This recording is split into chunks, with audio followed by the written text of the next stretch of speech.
Vice ganda sa backstage ng ulit ng mga Showtime host.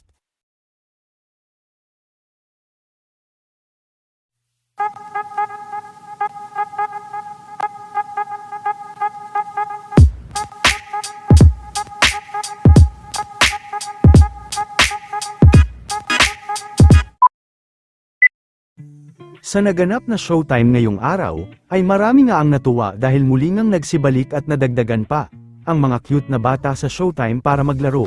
Kabilang din dito ay ang anak-anakan ni Vice na si Lucas at anak ni Jong na si Serena. Nakuha na naman ang kulitan sa backstage ng mga Showtime host.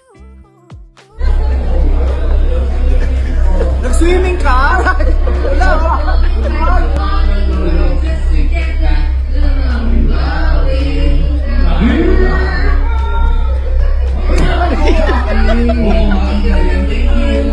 Huli siya, no? Huli yan eh. Wow! Ako talaga yung huli. Aray! Aray!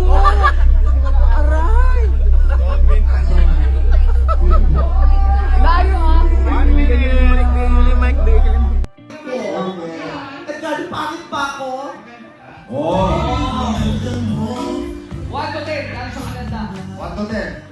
Samantala matapos naman ang pakikipagkita ni Vice sa kanyang kaibigan, ay nagmadali naman itong umuwi, dahil ayon nga kay Vice, ay ipaghahanda pa nito ng pagkan si Ion Perez, napansin din ng kaibigan nito ang kanyang dalang sasakyan. Uwi na ako kasi pauwi na yung asawa ko. Magluluto pa ako ng So, anong lulutuin mo?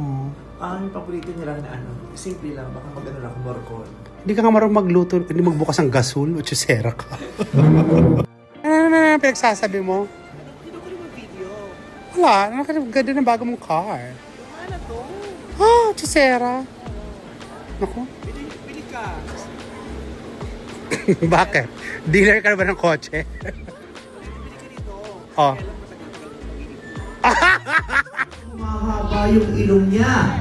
Ano ang pangalan ng batang lalaki na yon? Bibigyan kita ng 5 segundo. Kulot, go!